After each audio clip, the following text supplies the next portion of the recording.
This episode is sponsored by Garden City High School Wrestling. The Buffaloes are back and chasing another championship season. Last year, our boys finished state runner-up, and our girls became state champions, ranked at number 10th in the nation. With nearly 90 athlete students training hard this year, your support fuels their journey. Join the Fall Guy campaign to help cover travel, meals, and gear. Every dollar helps our wrestlers compete at their best. Sponsorship levels include Decision, Major Decision, Tech Fall, and Fall Guy, with exclusive perks like wrestling gear, event passes, and more. Deadline for sponsorships is November 1st, so do not wait. To donate or learn more, contact Coach Lappin or visit Garden City High School Wrestling on social media. Together, let's raise the standard. First of all, welcome. Welcome to the podcast. Thanks for having me. Yeah, it's been a little while since I've seen you in person. It has. A few text messages, but not in person in a while. There for a while, I was around you guys quite a lot, and it was enjoyable too, though. It was really cool being able to be down on the mat floor, you know what I mean, and recording videos and watching all the matches close-ups, and a lot of emotion in the wrestling. Oh, yeah. On the mats, you know what I mean? So I want to just start with kind of like not your origin story, but, you know, we'll take it back a little bit. So looking back, what's your first memory of wrestling that you remember? Oh my, it's probably before I could walk. I've been around the sport since I was a little guy. My dad was a coach at Abe Hubert back in the day. So I was around his teams growing up my whole life, and then the high school. And oh, wow. Yeah. Kind of like Coach Calderon, right? He's got his baby boy right there on the mat, and he's already got the wrestling shoes and everything. Yep. Running around and all the kids chasing after him. That was me as a little one. That's because your dad was a coach. Yep. Oh, wow. And what about his parents? Were they? Nope, no involvement in wrestling. Gotcha. So he's like the first out of his family? Oh, that's very cool. And where did he coach? Just at Abe Hubert Middle School, and then he'd help out at the high school a little bit, and the middle school season finished up. When did I know the high schools had the wrestling program for a long time. What did Abe Hubert and Cage have the program too early on? They did. I don't know exactly when they started. I know they were here in the early 80s when my dad came here. But as far as middle school, when they started, that's as early as I know. Gotcha. So would you say you love wrestling? Oh, yeah. Okay, I was going to say, I know some people do jobs they don't love to do, right? Or they do it because, hey, everyone needs a paycheck. You know what I mean? But, when would you say you fell in love with the sport? I would say the process started in high school. I had one summer I kind of got serious about wrestling, and our coach took us under his wing, and we did a lot that summer, and it's what kind of just made me fall in love with the sport. It was more than just a hobby at that point. Oh, very cool. And what weight class did you wrestle? Well, I started. I guess as a freshman. As a freshman, I was 189 pounds. But then my sophomore year, I wrestled 152, and then 160 is what I graduated at. Damn. So you actually went down. Yeah, I was a chubby little guy, and again, didn't take wrestling that seriously. And then just started that summer going into my sophomore year, started again taking it seriously and working out more, and a bunch of weight came off, and that was the spot I could fit into the lineup at, so got the weight down. And that's cool. So I guess I'll take a step back because I think I could jump forward a little bit. Where were you born? I was born and raised in Garden City. Garden City, okay. I was gonna ask. And your family from Garden City too? No, my dad is from Salina, and my mom's actually from Germany. Oh, wow. Yeah, she was born and raised there. My dad was a foreign exchange student in Germany, and 6 months later they were married and moving back here. Oh, wow. Now, so he was over there as a student. He was on an exchange program with K-State and met my mom, and apparently couldn't leave without her. Wow. Hey, they didn't need social media for any of that. Yep. That's cool. Okay, so can you describe your time as a Garden City High School Buffalo wrestler? What was it like for you being a wrestler? Oh, it was great. It was kind of the moments I dreamed of. Because again, going back to being that little kid that was running around the wrestling room, I remember watching those kids that I looked up to wrestling under the spotlight at the Garden City Invitational at the time, and hanging around those guys. And when I got the opportunity to be one of those guys and put on a varsity singlet, I just loved it. It was a great thing to be a part of. A lot of my teammates are still good friends. We still talk a lot, get to see them every now and then.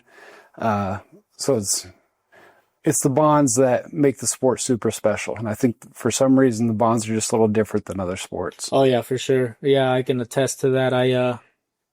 Just watching Sergio, you know what I mean?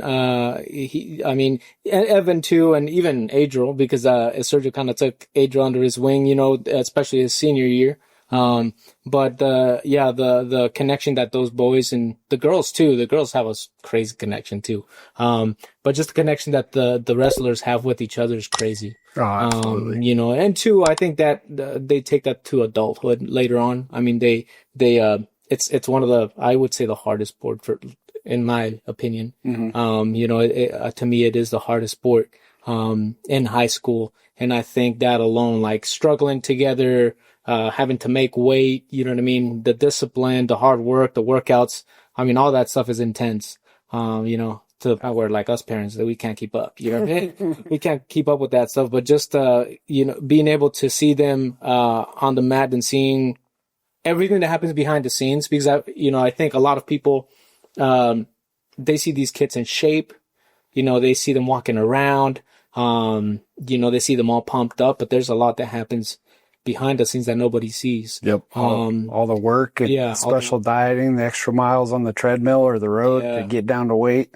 There's a lot that happens behind the scenes. Yeah, late night wrestling, you know, to pull out the mat in the garage and kids go wrestling. And a lot of people don't see that. You know what I mean? So I think I'm a big combat sports guy, so I don't necessarily follow any other sport. So for me, that's what I watch. And so seeing that I can see how people fall in love with the sport and how they build such a strong bond with each other because of the struggles that they go through together. You know what I mean? Absolutely. And I think they all respect each other. Like they may not like each other on the mat, but later in life and things happen and you got each other's back because you're a wrestler. Yeah. Well, and the other thing I noticed too is like maybe there's drama sometimes between kids, you know what I mean? But when they're wrestling, they're right there on the sidelines and they're cheering each other on. You know what I mean? Because at the end of the day, when you come in to the wrestling room or get on the mat, you're a team. You know what I mean? So I did see that a lot where no matter what, when it came to wrestling, it's like, okay, like we got to do this. You know what I mean? Absolutely. I don't think anybody wish someone would lose anyway. Yeah. And it's just a family dynamic, you know? Yeah. We might have little issues between us and get frustrated with each other, but when it comes to us against you, we got each other. Yeah. And I noticed too, like parents, a lot of involvement with parents too. That's one thing that was really cool to see. You know, I and like I said, I didn't see that before because I was always on the outskirts, but just being around, everyone, what it takes to put those, especially the tournaments here. Oh yeah. Because we had the two big ones, right? Yep. We had our Rocky Welton and then we also hosted regionals this year. So like having those two here, and seeing how much work goes into it. And, it was really cool to see how everyone made it happen. Oh, absolutely. You know, it takes a community to do those things. Yeah. So, shout out to you guys and your staff, your coaching staff, and of course the parents, you know what I mean? Our parents and alumni are awesome, especially when it comes to getting involved and giving back. So you're all appreciated. Yeah. Thank you guys. Who were your biggest influences growing up, either inside wrestling or outside of wrestling?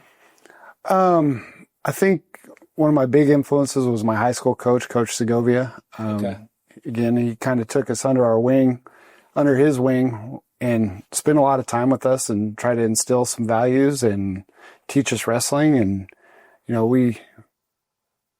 he grew that love for the sport for us. And I guess that's what we try to do now and try to pay it forward, you know? Yeah. You know, when I was in high school, I never really did pay attention to wrestling. I was into, again, combat, so boxing and stuff like that, right? But I remember some of my friends that wrestled and just I remember walking by the wrestling room, right? And it was like super hot in there. And then you have these beast of dudes just walking out of the rest, because back then, not a lot of girls. Yeah. You know what I mean? A whole different world back then. And just, I remember seeing that and I'm like, man, these guys are working their butts off. You know what I mean? Yeah, they come out of practice looking like they and just got Segovia out was shower. wrestling when I was in high school. Oh, really? Yeah, he was still wrestling because I graduated in 04. Okay. Yeah. Was there ever a point where now you're a coach now, so was there ever a point where you maybe realized, okay, I'm going to coach, or maybe you didn't think you would? It was kind of just a natural progression. I wrestled my freshman year in college and I was done, and went off to KU, and a former alumni of Garden City was a head coach at a school in Olathe, and he took me on as an assistant. And so I did that for a couple of years, and then in Lawrence, a head coaching job opened up, and I was able to get that. So one thing kind of just progressed into another. And then when it came time, I was done with school and ready to find a real job, and decided to come back home. Oh, that's cool. So one thing just progressed to another. And you went straight into, obviously you teach as well, right? But you jumped right into coaching as well? Yeah, I started coaching when I was a sophomore in college. Gotcha. So okay. I think I just finished year number 21. Yeah. That's crazy. Yeah. It's been a while. Yeah, my previous job was Garden City Optometrist. I was there for 17 years. I worked in the optical industry for, I think, like 20, 21 years. It's a long time. Yeah. But it flies. Yeah, it does. It does go by really fast. It goes by quick. So you returned to Garden City. What did it feel like coming back as now a coach back into the wrestling program? Oh, it was great. Being an outsider for a while was kind of weird. And it was just watching them at the state tournament, because that was about the only time we saw them. It was like, man, there's something special about that team and that program. Yeah. And it's just hard to replicate somewhere else. And so it was cool to be back involved with it. That first year was a little nostalgic in that, oh yeah, it was like this when we were kids, or just kind of comparing when I was an athlete versus when I was a coach. But then after that first year, it's like, all right, this is my job. This is what we're doing. So cool. Just moving forward and continually year by year moving forward with things. So when you came back, it was still the old high school, right? I was teaching and coaching at the old high school for 2 years. Gotcha. And then we moved up to the new high school. And yeah, man, this high school is something else. oh yeah. I mean, you go through so many different high schools. I have yet to see one like this one here. There's not many. We're pretty fortunate for what we have. Yeah, no, that's very cool. So how did you approach your role as an assistant? Because obviously you're a head coach now. We'll get to that. Okay. But as an assistant, how did you, I would say, approach that role because Priet, obviously, he also accomplished a ton of a lot of really great accomplishments. Yeah, he was a stud. Yeah, for sure. I think the role as an assistant coach is just do whatever you can to make the head coach's life easier. Taking some initiative, jumping in, and ask questions. What can I help with? And just trying to help them wherever I can, and do what's best for the kids. Very good. And you guys have a really good coaching staff, man. We do. Like I said, just being down there on the mat this last season, being around almost every coach, depending on what match was happening.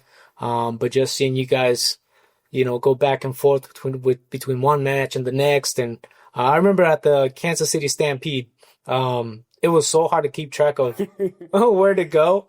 But I remember I would just look for one coach, and if I saw them running, I was like, okay, there's a match going on over there, and I would take off running and follow them. But man, what you guys do is pretty damn amazing.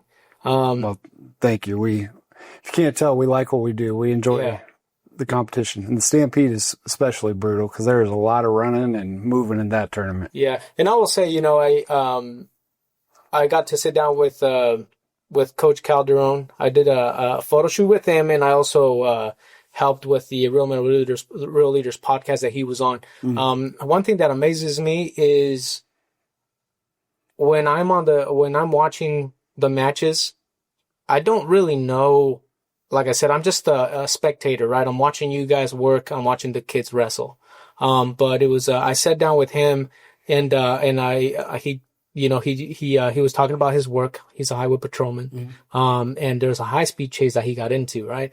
I got to see some of that footage, that he showed me. He's like, yeah, we passed right by your studio, we're going and, the car that we're chasing, I think one of the tires was off. Like it was actually down to the rim. And it got me thinking, I've seen him plenty of times coaching. I would never know, like he was doing something like that outside of the coaching, because coaching is obviously, I feel like it's a pretty intense, hard job. But it's crazy that you can switch from that to now coaching and like nobody even knows about it. Like the kids don't know. He shows up and then switches into coaching mode. Yep. And that's it. Same with you, right? Everyone has a home life and then they come into the wrestling room and and then you turn on that part of you. Yep. You know what I mean? So that's really impressive is that being able to still be there for other people, beside yourself, regardless of what's happening, in your personal life or at your actual job or, you know what I mean?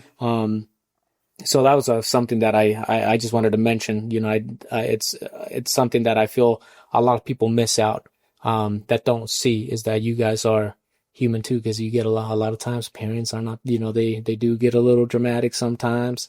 And I know you guys take the bad end of that stick. You know what I mean?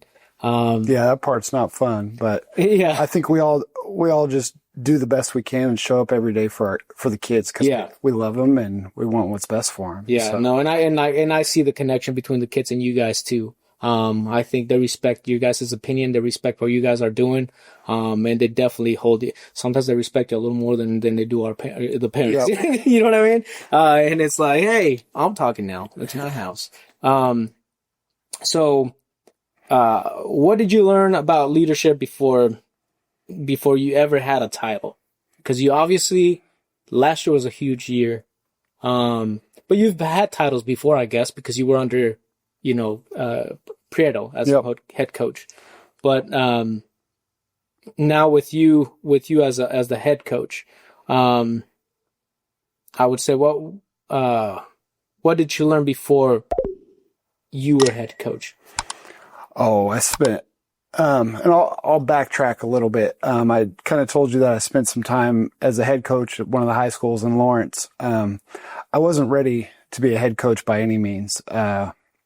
At that point in my career, I thought coaching was just showing kids how much you know, showing them what you know, and making them do it. And through going back and being an assistant, I was able to really learn and under some really good head coaches, Coach Mosier and Coach Prieto. It's so much more than that. It's being a good example first, being a good human and somebody they can follow, taking responsibility for things. If the kids aren't doing something the way you taught it, that's on you. That's not on the kid. That's on you. Something that you're doing or allowing to be done is on you. The ownership of it was a big thing. I really learned that from Coach Prieto. Like when things weren't good, he owned them completely. They were his fault. So I really took that and kind of tried to run with that as best I could. Oh yeah, that's a tough one too, right? To like when you are a leader, some people have a hard time admitting, you know what I mean, that something is like you're the one that's wrong. So being able to actually take ownership of, hey, this isn't working out, it's on me. I think that takes a lot, you know what I mean, to be able to do that. I think a lot of, I would say especially men, I think we're prideful. We're super prideful when it comes to stuff like that, and it's easy to always blame someone else. But that's probably a good thing to learn is like, hey, and I have a buddy, my Ronaldo Meza, and one thing that when we have meetings and something isn't functioning right, because he's the director, so he's got people under him that he has to direct. When things don't go right, he's not ever automatically it's like, hey, it's your fault. You know what I mean? He's more like, hey, you know what? It's on me. I should have directed better. You know what I mean? So, I feel like that's something really that it's really good to have to learn. especially for all the young dudes out there. You know, if you can learn that earlier in life, oh man, that's going to help you a ton. Yeah, and it hurts a little bit sometimes to swallow your pride and say, yep, I screwed up. Read a book that was suggested to me called Ego is the Enemy. And it was kind of interesting in that it continually gives these different examples of how people's ego is what made them strive for greatness and do great things, but it was eventually what brought them down too, because their ego grew too much. So being able to temper your ego a little bit, and just kind of being aware of your own ego is a good skill, I think. Oh, I like that. So it's something I've really tried to do for myself and look at it from an outsider's view, is just keep it in check, you know? Oh, yeah, for Don't sure. let your enemy or your ego be your enemy. Yeah. I guess I could say that I've seen that happen to me, especially when I was younger. You know what I mean? You have an accomplishment and you're patting yourself on the back, you know, and I think some people, and I mentioned this a lot, but like they have the wolf mentality, like the lone wolf mentality. I did it all. It was all me by myself. You know, no one got me here. But it's, when you look back at anything you accomplish, there's always someone behind you. Oh, 100%. That was there. Maybe you didn't see it back then, or maybe you just, were blind, you know, you were blinded by your ego. You know what I mean? But at the end of the day, when I would say, especially when someone's struggling, like you're struggling and you make it out of it, I think it's real easy to just pat yourself on the back, and completely forget who got you there or how you got there. And I would see that it's probably not that hard to let that ego take over. You know what I mean? I imagine it's pretty hard. I imagine I think I've seen more people have egos than actually be like you said, you know, don't let it take over you. I've seen quite a lot of people let that ego take over them, and you know, it doesn't help anybody. So definitely keeping it in check. I'm gonna have to read that book. It's a good one. Yeah, it's interesting. All right, so Calderon mentioned culture. I believe he's probably the first person I heard talk about culture where he works, like in his environment, right? In the highway patrol, culture. So, and identity. So one of the coolest things, and I got to use this on one of the high videos. That's what actually the high videos were so easy to do, because you guys had some really nice, models too, like, raise the standard. I was like, ooh, I can use that. What does it raise the standard mean to you, personally and as a coach? So, and that one kind of started the summer going into last year. We took a trip down to Arizona and went and worked with a real good program. And it was cool. It was the first time we've ever taken our whole program and gone down and just totally infiltrated another program. And obviously a very successful one. And the thing we really took away from their program and their practice room was the culture of it. And how do I even say, just being there was totally different than somebody telling you about it. Having to experience it and feel it. They were welcoming. And it's funny because we wrestled them at the beginning of the season. They kicked our butts, and they kind of seemed like jerks at times. They were a little arrogant, but once we we're on their side a little bit and got to spend some time with them, they were extremely welcoming group. Happy to share any knowledge they could, anything to help you. And those kids worked hard. Yeah. And they go 2-a-days year round. So in Arizona, they're allowed to go full year, and their kids show up. They've got 100 kids in their room. They work hard. There's no screwing around, joking. And don't get me wrong, like they still have fun before practice and warm ups.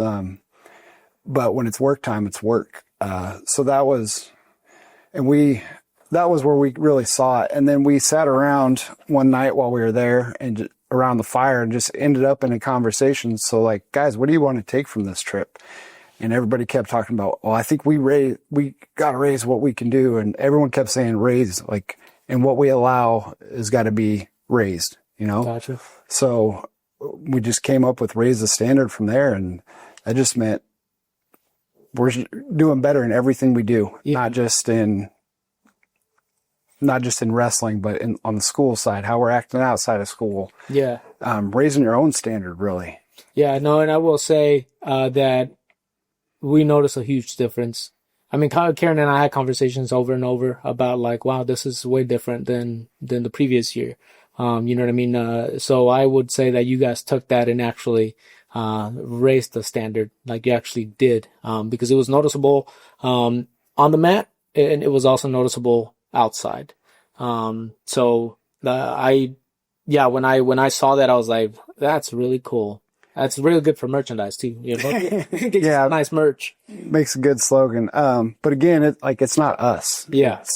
It's the kids. They took what we talked about and ran with it and believed in it and lived it. Not just in practice we'll do that, but like they were living that. Yeah, and one thing is that the kids did mention how much they enjoyed traveling and doing that, even though they got their butts whooped sometimes. But it's just facing that level of competition, because I think they got to see, there's still a level above what we're doing. You know what I mean? So, it was just a really cool year, man. So I just want to make sure that you guys know that you guys definitely did something special last year. And like I told you before we got on, I've had plenty of people like actually tell me that about the wrestling program.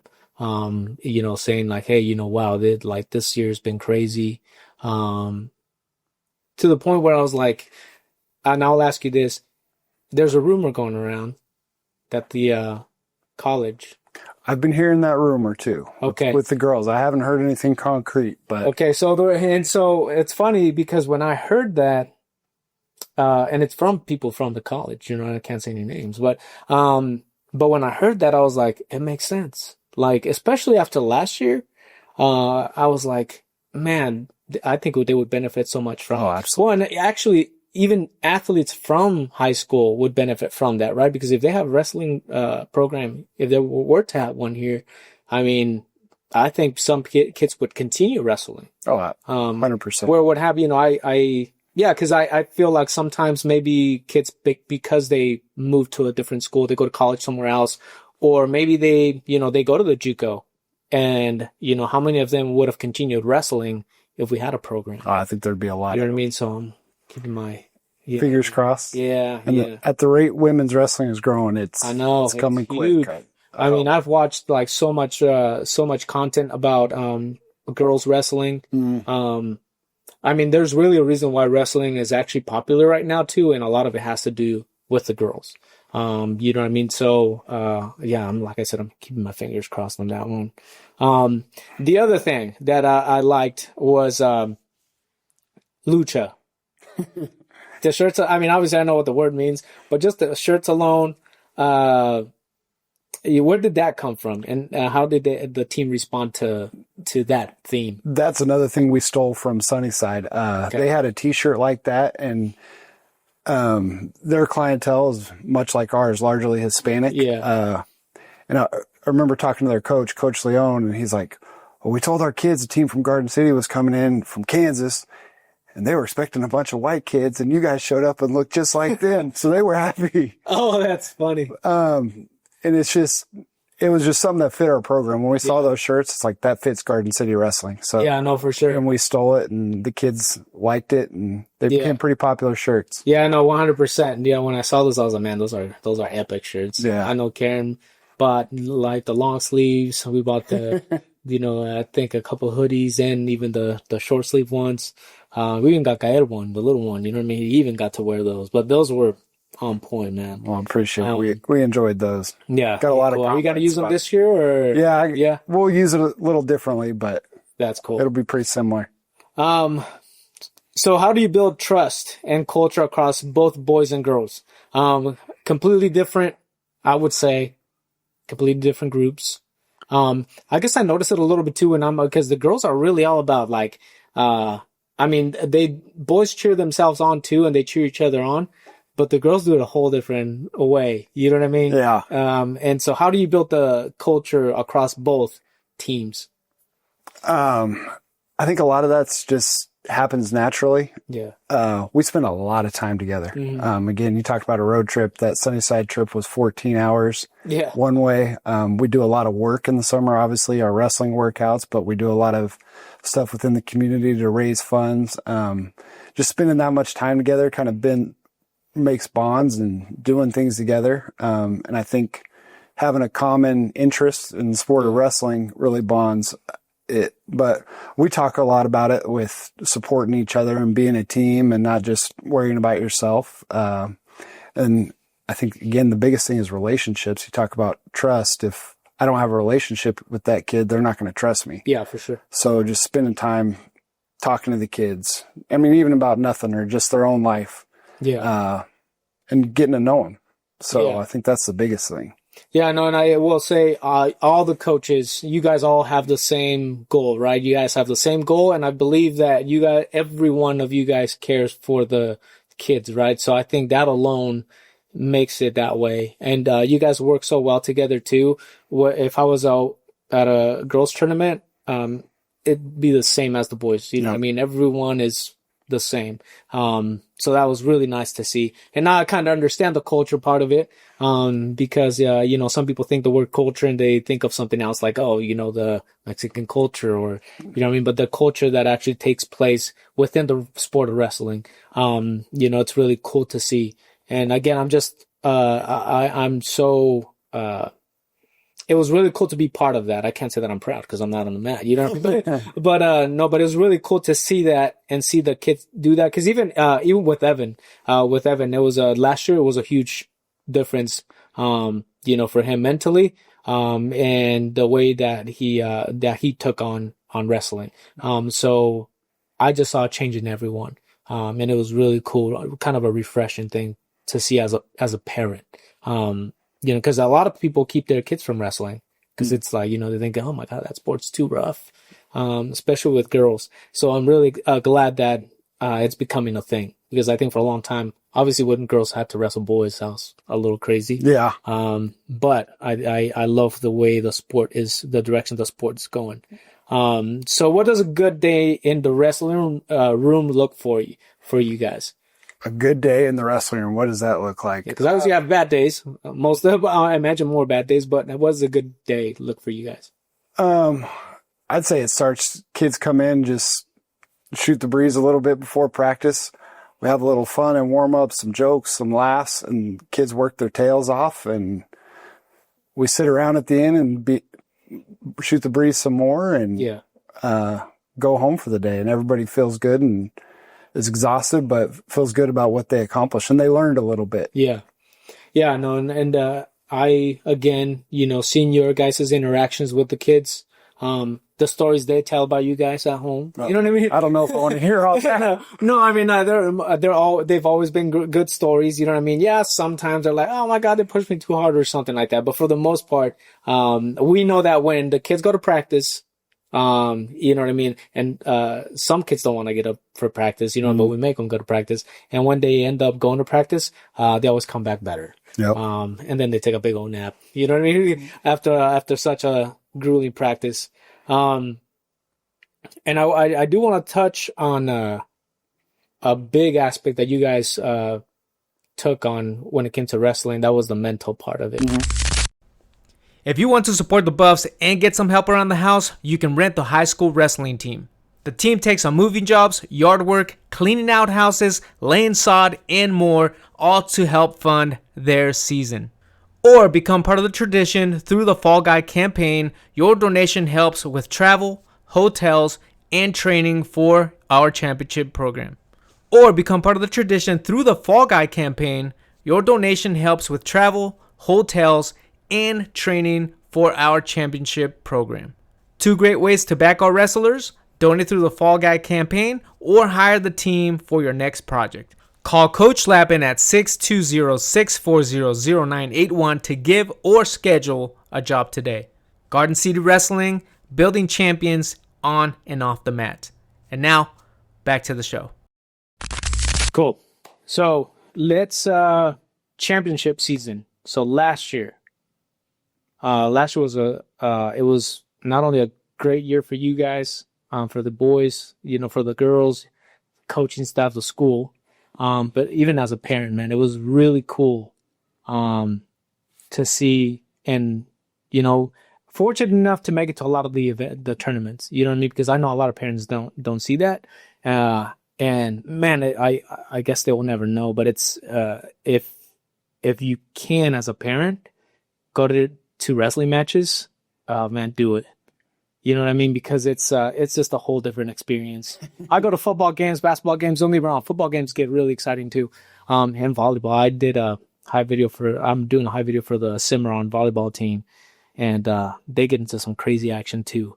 But when it comes to wrestling, especially when you guys bring down the spotlight, it's a whole different world. You know what I mean? Oh, absolutely. And it's just the investment emotionally that not only that your kids put into it, obviously you coaches put into it, because every year you're going to lose some of those wrestlers, right? They're leaving. But even as a parent, someone's going to come out victorious. And it's just one of those things. So if you're a parent, try to make it to, and you've never been, make it to a wrestling tournament. So let's talk about the 2025 season. What would you say clicked? Surely something like had to, click for the program to, we kind of already talked about it. You guys traveled, did all those things. What would you say something that stands out that really made everything come together? To me, it goes back to that Sunnyside trip again. I think our kids saw it. And it's easy to talk about something, but when you actually see it and start seeing how to replicate it, it becomes a little easier. Our kids saw it and did everything, and they bought in, and they did everything they could to try to get to that championship. Yeah. And I will say, because we bought a mat and we keep it in the garage. And I will say that last year it was used a lot. We bought it the year previous, and it just sat there for the most part. But last year, it was used quite a lot. So I would say that the motivation was there, during practice at the tournaments, but also at home. And it was really cool to see that. So I guess it rubbed off on all of us, even the parents. Which moments did you play in your mind from last year's seasons? Like something that stands out that you really think about and you're like, man, that was epic. Unfortunately, I tend to look at the other side of it a little more. There's a lot of awesome moments last year. The ones that replay more and more in my head are the ones where we were this close to things. Gotcha. Things just didn't go quite right.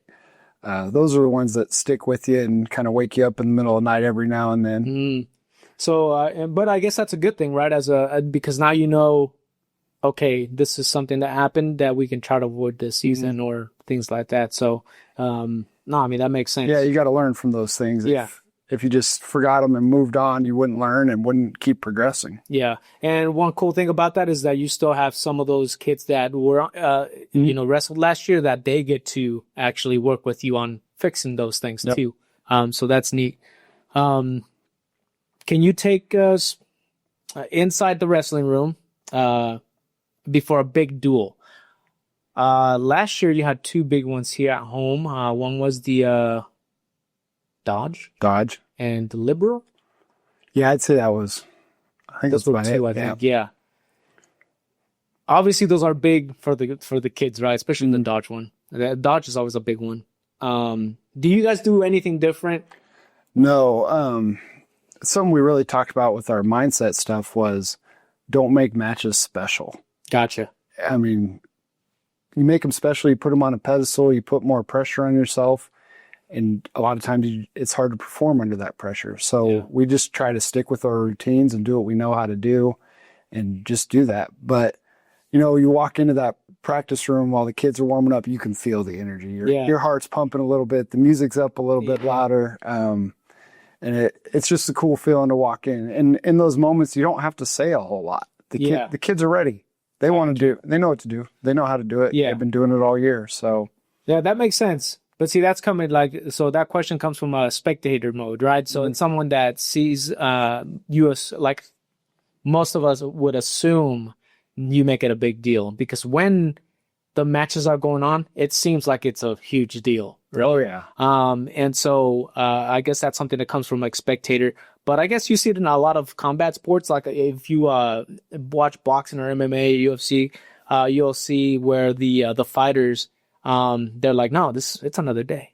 It's another day. You know, it's not, yeah, I'm fighting for the belt or something, but hey, I'm just fighting another dude or girl across they're going to stand across me and we're going to fight. That's just it. So I guess it makes sense because you don't want to psych yourself out to where you put someone on a pedestal and now that keeps you from actually doing what you're capable of doing.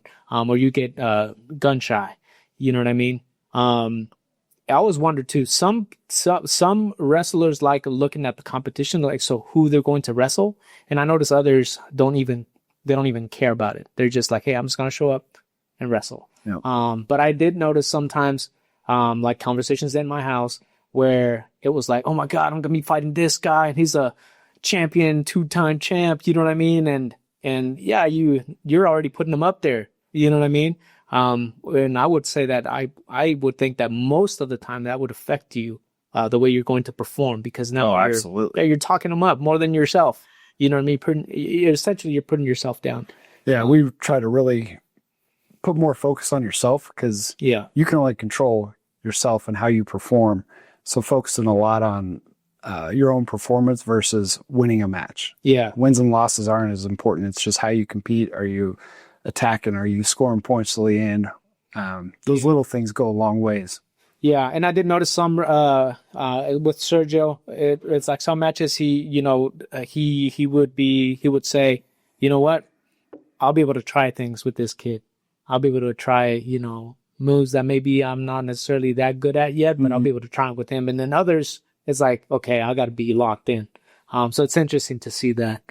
Were there any individual matches that felt bigger than wrestling? So I would say any that were like more emotional for you to watch. As far as like throughout our season, Yeah. I mean, you get down to the state tournament and every single one of those is emotional. Yeah. Whether you're winning or losing, those are the ones that really stick in your head each match. But one over the other, not necessarily. Yeah. There's some that hurt pretty dang bad and some you're pretty excited about. Yeah. And again, we've seen all the investment the kids have made into it and trying to do every little thing right and doing the right things. And sometimes you just come up short. Yeah. Yeah, I will say I got to capture a lot of footage. And then when I look back at the footage, because a lot of times when I'm looking at the camera, I'm focused on just the wrestlers, right? But it's interesting when I actually pull it up on the big screen and I look on the sides of like you guys will be on the side, screaming or cheering or stuff like that, or you would have the crowd like really clapping and cheering when they won. So I feel like when I'm actually filming, I miss a lot of the stuff that happens on the side. But I will say, I can tell when the wrestlers, like to them, is like, oh, this was a huge match. There's one where Pacheco won and he I put a sound effect of I think it was like a gun, but when he hits the mat really hard when he wins, and then one of the O'Gean's brothers too, is when he won, you could tell it's like, oh, that was a huge win for him. You know what I mean? So it's neat to see those things. Yep. And again, they know who each other's wrestling, who's beat who. Yeah. So yeah, if anything, you guys probably don't worry about that too much at all as coaches, do you? I mean, it depends on the moment. Yeah. If we're out at the Kansas City Stampede, we're not paying attention one bit. But if we're in the state finals, we've watched film and we have a pretty good idea of who we're wrestling. Gotcha. So coaching style and legacy. How would you describe your coach style in one sentence?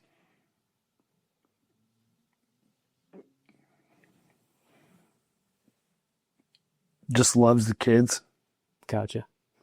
It makes sense. That actually, and we could see that. You know what I mean? As a parent, we can definitely see the way you guys is coach. And I guess I could speak for a lot of parents, but we notice it on all the coaches. Because every match, match is important. I know some wrestlers, for some reason, they when they end up in JV, they take it hard. But I had that conversation with Adriel too, and I was like, dude, you still get to be on the mat, you still get to wrestle. You're still wrestling hard. People, these are hard matches. Take advantage of that and be able to learn from it. You know what I mean, and things like that. I think a lot of kids, when they're not the starter, and this goes for all sports. I know coaches have talked about it, that when they're not the starter, I'm going to quit. This sport isn't for me. Yeah. And you got to trust the process and live through that and stay in there and grind and get better and better. So when it is your turn, you're ready to go. We could go through the list of our starters this year that have been JV kids and now they're state medalists or state champs or whatever. David Holguin spent 2 years on JV. I know. And is now a state champion. So he stuck through the process and showed up every day to work and got better. Yeah. That's the way kids need to be, and especially down in life. Okay, maybe I'm not good at this job right now. Do I quit or do I stick at it and become one of the best? Yeah, and that translates perfectly to real life, right? Because in real life, you're eventually going to end up somewhere where you can try to level up, or maybe you doubt yourself. You know what I mean? But I think looking back, you'll be able to say, "Wow, I'm glad I stuck to it because now I'm over here. Now I'm at a higher position. I would have never been here if I quit back then when I was in the little tiny position." That translates really well to that. How do you challenge your athletes without breaking their spirit? I don't know if that's a hard one right there, because you guys put them through hell too. You know what I mean? But how do you do that without actually, like we talked about, some kids think, "Oh, I'm quitting. This isn't for me." But how do you do that and without affecting that? I think that goes back to the relationship with the kid. There's days kids are broken. Like they're leaving practice and they're crying and hating it. But I think just the relationship, and again, something I remember hearing from Coach Brado was, don't let a kid leave the room mad. Gotcha. They may have taken that hard loss in a ranking match, and just talking to them, hey, stick through this. You're going to be good. You're going to be okay. And just letting them know you still care. Just because they lost the match doesn't change who they are as a person. Yeah. And then push them to their limits. It's kind of just the feeling and being able to, again, the relationship and being able to read their body language and facial expressions. Hey, are we doing too much? Are we doing not enough? And then trying to stretch their limits too, like pushing them just past that and make them get past it every day. So if we're getting past our limits each day, that limit's growing day in and day out. Yeah, I guess it's like any workout, right? You work out after a long layoff, you're gonna be sore. Yep. You know what I mean? And then you can choose not to work out because you're sore, or you can continue until you eventually don't even feel it. You know what I mean? What do you think about what do you think wrestling teaches better than any other sport? Oh, that list could be long. Accountability is a big one. You're out there by yourself in one-on-one, hand-to-hand combat. If you lose, it's on you. Yeah. You weren't doing something right, or you weren't training the right way, or doing the right moves, or those things. But if you win, it is also on you. That's you. And then discipline is a big one. Again, like you said, we work hard, and a lot of times we're doing that on minimal calories and minimal water, and that just makes it really hard. Yeah. I think accountability and work ethic are extreme in wrestling. Yeah, and I will say, wrestling is just one of those sports where you're kind of exposed when you're on the mat, right? Like when you walk onto the mat, everyone's watching, and it's just you and the other guy or the other girl. So I imagine even that right there, most people would never even do it just because of that. Just because some people don't even do it because they have to wear a singlet. Yep. You know what I mean? Like that baffles me a little bit. It's like, man, you would actually, keep yourself from doing something amazing because you're gonna wear a singlet. It's like, by the way, you look like a badass with the singlet on. and it kind of takes me back. I think this has been about 10 years. Coach Waller and I decided to go, just the wild hair, go enter a college tournament. And it was the first time being on a mat in 12 plus years. And man, it just brought back all those feelings. And like, it kind of hit me and it was like, man, it really does take some guts just to put on a singlet, go out here. And I think it hits different as an adult. Yeah, you're able to see some of these things that you didn't see before, and you got a lot more respect for them now. Yeah, like I'll tell you a quick one. We were at the lake just a few days. I'm super tan now, super black in a way, but we were at the lake, right? And Evan, myself, and my nephew, we used the kayaks to all the way across Wilson Lake to jump off the cliffs, right? And I didn't have it. Like I'm not jumping.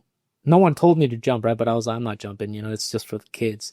And I had Gael with me too, the little one. And anyway, we get onto the cliff. There's other guys jumping, and of course Evan jumps like nothing, And then Alan starts jumping, and then Gael, the little one, he's like, Dad, I want to jump too. And I'm like, no. I was like, I don't think so, dude. Your mom's gonna kill me if she. And she was across the lake fishing, So she was, and I could tell she was looking. But I was like, if you jump, your mom's gonna kill me, especially if you get hurt. And then he's like, Dad, please don't, please let me. And I was like, okay, you'll jump, but with your life jacket on. And so yeah, he jumped. And I was like, wow, this kid's got, he's developed gonads. And then he was, I'm gonna jump off the higher one now. And so I was like, oh, you're pushing it now. So he jumped. And then Evan, of course, is like, Dad, come on, man. You can't be going. Yeah, he's like, come on, do it. And I was like, of course, I didn't want to look bad. You know what I mean? And because I used to do stuff like that all the time. You know what I mean? No, didn't even think about it twice. But then I took the life jacket on and I got on the edge and I'm like, oh my God. I was like, I don't know if I want to do this. You know what I mean? And I actually pushed it off for a little bit, but Evan's one of those kids that does not let you, I believe it. Yeah. He pushy. And he's like, and then one of the other guys says, you're going to let the little one jump off and you're not going to jump off. And I was like, oh my God. So I finally did, but I'll tell you, it's not the same. When I was younger, I didn't care. I would do it. Didn't even think about it twice. So no, that would be crazy. Getting on the mat changes. Yeah, it does, right? Because you're like, hold on, I'm 40 years old. My back's kind of messed up. You start thinking about every little thing that you can think of to not do it. But man, shout out to you guys for doing it, jumping on the mat after that long. It was fun. I hurt for a couple days after, but it was fun. And yeah, this guy I've been watching. He's a comedian, but he was a wrestler, and he's actually doing it now in his 40s. Because now they have the open tournaments too now. And I'm like, man, that's crazy to be able to do that. I mean, it's cool. It is cool. But yeah, it's a whole different perspective now when you're older. Absolutely. Okay, moving on. What do you want your athletes to say about you later on? Some of them may be inducted into the Hall of Fame. How do you think they remember Coach Lappin? I'd hope they just say he loved us. Gotcha.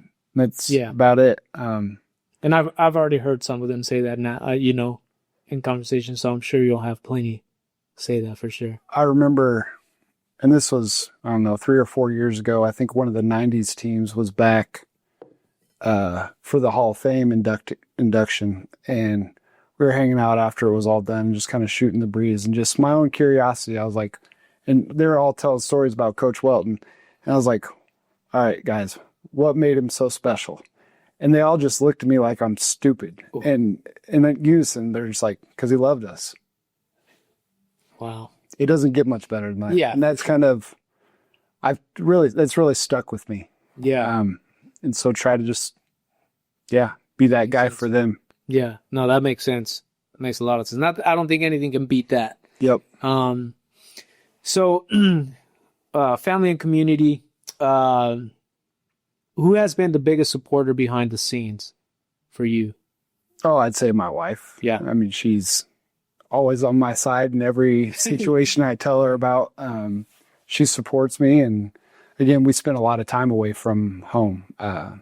she takes care of our daughter and takes care of home and does everything and doesn't complain one bit. She knows I'm doing what I love to do. And so that is, shout out to her. yes. Thanks, Tanya. There you go. What is it like juggling family, coaching, and being a role model? Because and you're also a stepdad. Yeah. Yeah. Yeah. I think men, we obviously take on roles, and sometimes roles that aren't even given to us. I think we just want to step up to the plate for a lot of things automatically. But how do you juggle? Because we talked earlier with Coach Calderon, like he's over here doing high speed chases and dealing with all these other things. When he shows up at the wrestling room, all that goes out the window. He's a coach now. He's got to be there for somebody else. How do you do it? How do you juggle all that? It all kind of just works itself out in my own mind, I guess. Wrestling has always kind of been that an escape for me. You know, it's a place you go where you can tune out the rest of the world and go, and just go have fun and be yourself. And it's still like that for me. So yeah, I'm there for other people and helping other people, but they're also kind of helping me and deal with my day-to-day stuff. I see.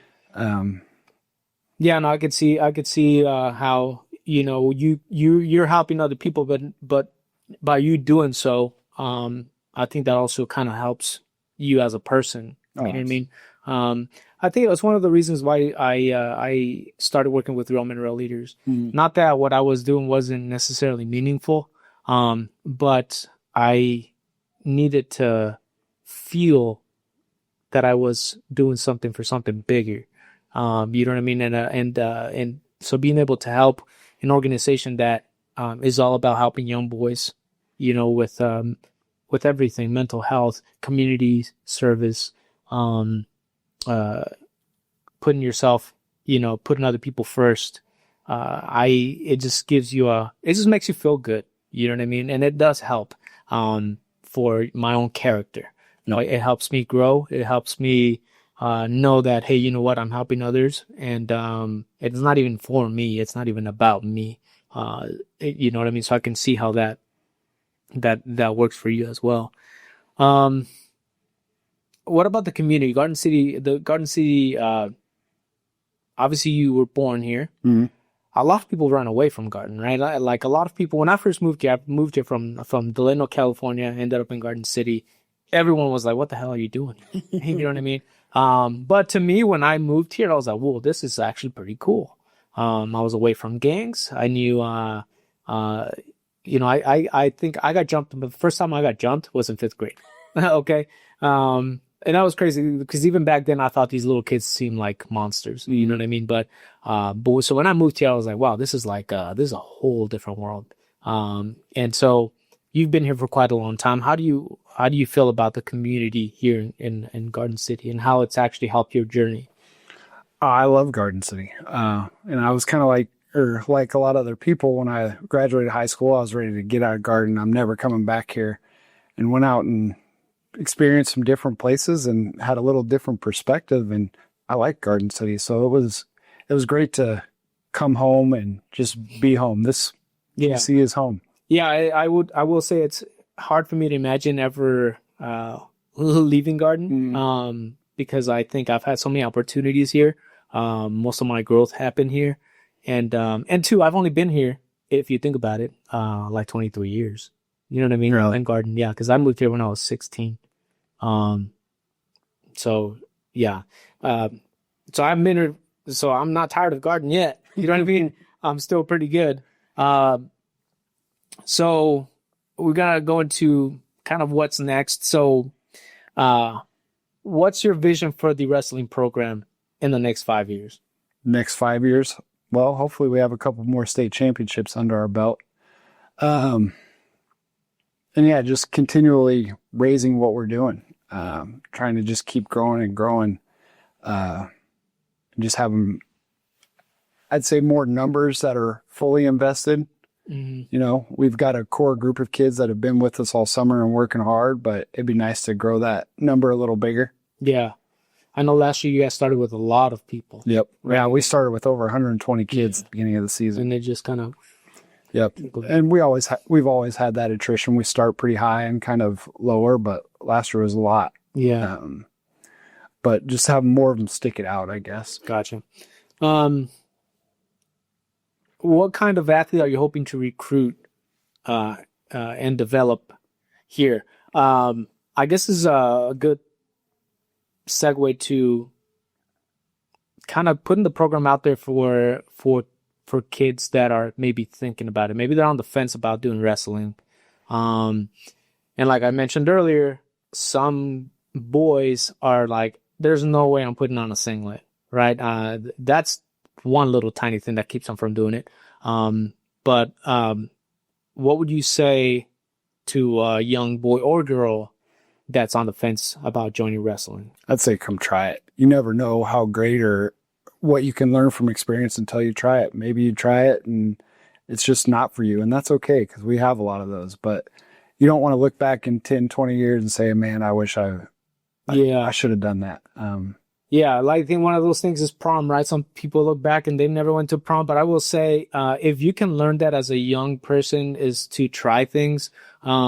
Because I will say anything below 40, you should be trying things, trying to do things, trying to switch careers in your early stages because you have a fallback. Yep. Once you get to a certain age, there's no, that now you have too much. Now you're locked into a retirement plan. Yeah. You might, maybe you have a family, you're married, like it's not your choices anymore. You have to consider other people.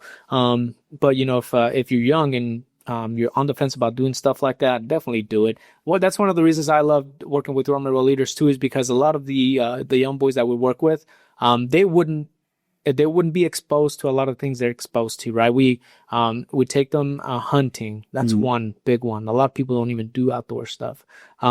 Fishing, even ice fishing. They go hunting turkey, duck, deer hunting. And there's just so much exposure that you get.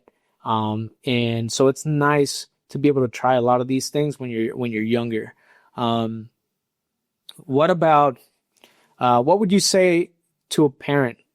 Because I feel like sometimes the parents are the ones that are keeping their kids from trying sports, right? I actually had a conversation with a mom, and she's not from here. This was like they were from Texas traveling. And she told me, there's no way my kid's not playing football anymore. Got injured too much. We've seen some bad breakages and stuff like that in wrestling, some bad injuries in wrestling. So what would you say to a parent that's maybe afraid to have their child try wrestling? Oh, I'd really encourage them to try it again. Learn so many skills through life, just your work ethic and things like that. But then the big thing is like, you can get hurt driving down the street. Yes, those things happen, but so do car accidents. So like you can get hurt doing anything in your day to day. Yeah. It's just going to be one of those times. And I'd rather live trying stuff and having experiences versus being afraid of everything. Yeah. Yeah. I mean, just the 4th of July, I think one of Sergio was hanging out with some of his friends and of course they're teenagers. They're trying to hold on to him and before, you know what I mean? And ended up blowing up in his hand. And I got to see the hand. It was nasty. I can imagine. But yeah, you can get hurt doing that. And you could also go the whole season, all 4 years of high school without ever getting injured, I guess. Some kids, some are prone to getting injured. And others make it through the season without. So, so to the city, to the parents, to athletes, and every young kid, who dreams of wearing the Buffalo singlet, what's your message to them? Anybody that's, because, these singlets right here, you talk about kids talking about, especially when you guys get new singlets, oh man, they go bananas for stuff like that. Yeah. So, we get new singlets and everything like that. What, would you say there's a lot of, I've seen a lot of pride obviously come from the kids that wearing it. So, how can we take that we, what we see from other kids being so prideful about wrestling, being a Buffalo wrestler, and actually getting someone that, that's never wrestled before to, hey, this is something that'll give you purpose. This is something that'll make you feel proud of yourself. You know what I mean? And a huge support system. I feel a lot of kids, you know, that join sports. It's a way for them to get away from, you know, maybe a home situation or you know, any bad situation outside of home. Oh, absolutely. It's, again, like I talked about for myself, wrestling can be your escape. Yeah. It's a good place to go deal with stuff and deal with it in a positive manner. And as we all know, high school kids, they don't have a positive place to put that. They can do negative things just as easily. Yeah, that's for sure. Now, I wanted to touch a little bit on the mental aspect of the program that you guys implemented last season. That's a huge, just a huge need in the young generation now. And so, what was that like? What exactly did that entail? So it was something we'd kind of noticed, and especially we noticed it more with the girls, that we needed some structure in that. Because the girls are a lot more willing to talk about how they're feeling and what they're thinking than the boys are. They'd get into big matches and kind of just have brain farts. And so it was like, where's that coming from? And what can we do to help it? And we'd talk about things, and we all kind of relay our own experiences and thoughts and how we deal with those things, but we weren't following necessarily a proven curriculum. So we looked into the wrestling mindset program, and I talked with one of their co-founders, Coach Tillman, who's actually from Pratt, and we talked about it, and I was like, yeah, let's do it. It was a little pricey, but Yeah. I think it was well worth the investment. And that kind of it's focused on their 4 main principles, which are, if I remember them correctly, I'm grateful for the opportunity to wrestle. I am relentless and aggressive. I have no fear of losing or making mistakes, and I never ever give up. And if you just looking at those things, that's great life advice. Oh yeah. Be grateful for the opportunities you have. How many of us sit there and stew over little things that you should actually be grateful for this? Because you know what I mean? Yeah. And then just not being afraid of making mistakes, and never giving up on things. If you can take those things and apply them to your life, it's great skills. Oh yeah, those are great. And like I said, I feel like that made a big difference in everyone, you know? I do too. And when we started, let me back up. We'd have weekly Zoom session with Coach Tillman. He'd kind of go through their worksheets. And when we started it, I was real worried about the kids thinking it was cheesy and kind of making fun of it. And, you know, they didn't. I think by the second weekend, I was hearing conversations just amongst the kids that were related to what was happening in our mindset meetings, and just talking about pre-match routines and where to put your focus and how to deal with nerves and things like that. And I think it really helped us grow. And it was good for us coaches to all be on the same page, saying the same words and the same triggers for them. Yeah. And they also, with that curriculum, they also had to put pen to paper. So it's getting it out of their own head, getting it on paper. You know, we drove 6 hours to the state tournament, and those kids are sitting in the back reading through their books from the year, just kind of refreshing. Yeah, that's amazing. And I also did hear conversations between, you know, the boys when they were hanging out, or phone calls and stuff like that. But it's interesting that you said, you know, you didn't know if maybe they would think it was too cheesy, because you almost do. You have to consider all that too. You know what I mean? Big investment, obviously. Yep. But yeah, man, that was something that I mentioned to Karen all the time. I was like, man, that's really cool that they're doing the mental side of things too, because that has a lot to do with with even stepping foot on the mat, you know, and it's something that, and you take wrestling home, you know, the kids take wrestling home. You see them after a match, you know, some kids hold it internally and they don't even show emotion towards if they lost, and some, you know, take it so hard and you know, and they, you know, they run off and they go and hide for a little bit. So I was so happy when I heard that you guys were implementing that. And it's something that you'll be doing moving forward. Yep. As well. I hope to. Yeah, it was a game changer for us, I think. Yeah. I think our kids bought into it, and it got to the point that they liked them. At first, they're like, "Oh," but Yeah. then they're like, "All right, this isn't as bad as I thought it was going to be."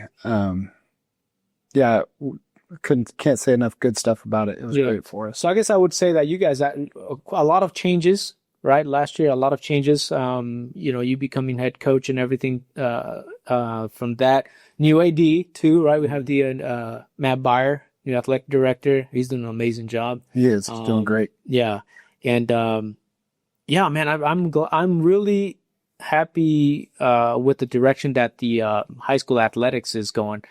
Because I had the football team here yesterday, and I was talking to Ogina last night. I totally forgot her first name.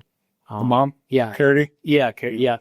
And I was talking to her, and just hearing what, big changes happening to football too, new coach. So a lot that happened this last year, but it's really nice to see that a lot of the sports are with a new athletic director. I think it's going to be a really good year for all of the sports for the high school. So one thing that I really want to see is exposure for all sports here in Garden City. The girls were 9th ranked. We finished ranked 10th in the country. 10th in the country? Yep. That's a huge accomplishment. Oh, yeah. That's massive. Yeah. And so I just want to, one of the reasons why I started this podcast, and this is just one aspect of Amplify Media, but was to actually give exposure and shine a light on what's happening with our local community. Especially, I just have a soft spot for sports. Last year the wrestling, both boys and girls, was a huge season. I wish I had seen more from, like, maybe, I don't know, maybe I had so high expectations for, like, maybe the Kansas News would be like, hey, let's talk to these athletes, who are like, beasts, they're monsters. So that's one of the reasons why I wanted to start this.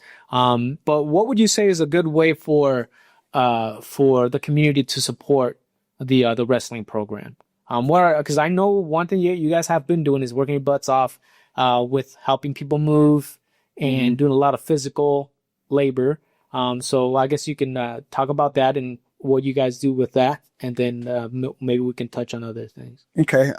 Well, again, we have a phenomenal community, and especially the wrestling community. Going on all these trips and all the stuff we do requires an extensive budget, and the school's not able to quite afford it, so we have to supplement it quite a bit. So yeah, like you said, we've spent a lot of days doing some yard work, cleaning out houses, moving for people. The list goes on and on.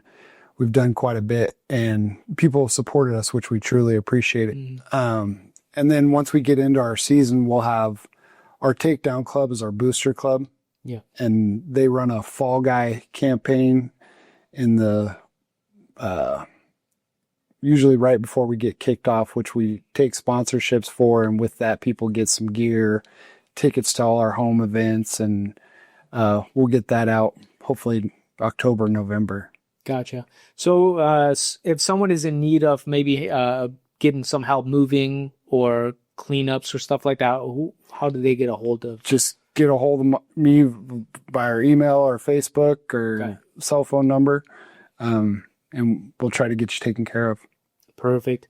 And as far as sponsorships, if a business wants to become a sponsor, do you guys have like different levels of sponsorships? We do. Okay. We do. And that's all detailed in that fall guide program. Gotcha. And that's something they can probably find on the website or on Facebook. Yep. Okay. And we'll get that out once we get that launched. Sweet. But if anybody ever wants to give a donation, we'll gladly take it. Yeah. No, yeah, because I've seen, Karen's been really making sure Adriel goes to a lot of the job sites that you guys are doing right now. When I dropped them off, I saw you out there too. Yep. And so you guys are definitely doing a lot of hard work. I'm excited for this season. I think it's the bar was set last year. But I feel like the teams are still pretty good, pretty well stacked. Anything any message that you'd like to leave to your wrestlers watching? I know, I believe a lot of your wrestlers are probably gonna share this, a lot of the content that we'll put out with you in it. Anything you want to say to, first of all, those that were seniors and already moved on, and to the wrestlers that are going to be wrestling this season? To our seniors, we'll miss you guys. Love you, wish you the best, and go take on life. And to our guys this year, let's keep going, foot on the gas. Yes, sir. Awesome, man. Well, thank you so much for coming by, and I appreciate you making the time. And like I said, I look forward to the season, and if you guys need any help or anything like that, I'm hoping to definitely do some high videos for you guys this year too. But yeah, that does it. Thank you guys for watching, and we'll catch you on the next one. All right. Thanks, sir.